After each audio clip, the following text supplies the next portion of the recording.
waxaanu hadda garoonka diyaaradaha Kismaayo Airport waxaanu ka dirnay ninkii dambiga hore ugu soo sameeyay dawlad goboleedka Puntland Cabdiqaadir Warsame Axmed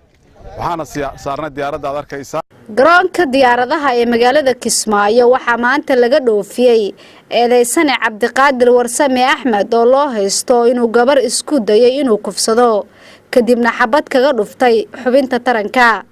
falkaas kadib ayuu eedeysanuhu ka soo baxsaday magaalada Boosaaso oo ahayd halkii uu falka ka geystay gabadha dhibanaha ah waxa lagu daryeelayaa caafimaadkeeda magaalada Muqdisho eedeysanahan ayaa magaalada Kismaayo ku dhuumaaleysanayay muddo 7 kadib waxa gacanta ku soo dhigay ciidanka booliska Jubbaland waxaana saakay diyaaradii qaaday lagu daray 2 sargaal oo kamid ah booliska Jubbaland si ay ugu wareejiyaan Puntland taliyaha qaybta booliska gaashaale sare Maxamed Naasir Guuleed iyo qaar kamid ah saraakiisha booliska iyo gudoomiyaha degmada Kismaayo ayaa goobjoog ahaa markii la dhoofinayay eedeysanaha taliyaha qaybta booliska gobolka Jubbada Hoose gaashaale sare Maxamed Naasir Guuleed oo goobta ka hadlay ayaa sheegay inay tahay guulaha ay gaareen ciidanka amniga Jubbaland waxa uu taliyaha u mahadceliyay ciidanka soo qabtay taliyaha ayaa sidoo kale u mahadceliyay gudoomiyaha gobolka Nugaal Cumar Cabdullaahi Maxamed Faraweyne sidoo kale taliyaha ayaa u mahadceliyay gudoomiyaha degmada Kismaayo oo uu sheegay in gacan weyn uu ka geystay soo qabashada eedeysanaha waxaanu hadda garoonka diyaaradaha Kismaayo Airport waxaanu ka dirnay ninkii dambiga hore ugu soo sameeyay dawlad goboleedka Puntland Cabdiqaadir Warsame Axmed waxaana saarnay diyaaradda aad arkaysaan halkaas aanu u nimid sidaasaanu garoonka u nimid una joognaa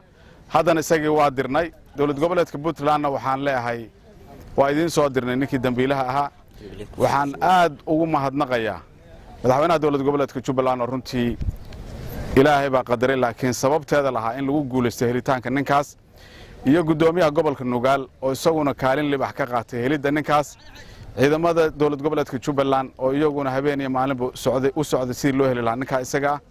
gudoomiyaha degmada Kismaayo oo isaguna hurdadii ka caagay intii ninka uusan gacanta ku soo dhacin oo xalay aanu maleynay hurda ugu horeysay isaguna kaalin libax buu ka qaatay gudoomiyaha degmada Kismaayo mudane Ibraahim Maxamed Yuusuf ayaa dhankiisa sheegay in wax lagu farxo ay tahay soo qabashada eedeysanaha halkan waxaan saaka diyaarad ka saaray oo ah nin kulli labadii wiig oo u dhameysay aad meediyaha ugu jiray oo gabar Soomaaliyeed ku soo waxyeeleeyay magaalada Boosaaso wiilkaas oo halkan si fakada ku yimi ka bacdina markuu halkan yimi oo la ogaaday inuu ninka falka geystay haddana dhuumasho kala galay habeen hore 12 iyo 10 daqiiqo baan meel magaalada Kismaayo 15 kiiloomitir u jirta laga soo qabtay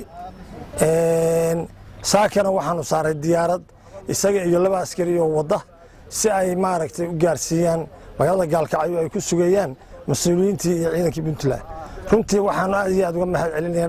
dhammaan intii ka qayb qaadatay oo gacan ka geysatay soo qabashada wiilkaas boolisku waa mid u taagan sareynta sharciga iyo kala dambeynta in la qabto qof kasta oo ku eedeysan fal dambiyeed waa mid isku soo dhaweynaysa shacabka iyo ciidamada amniga Najma Ismaaciil Yuusuf warbaahinta Jubbaland Kismaayo.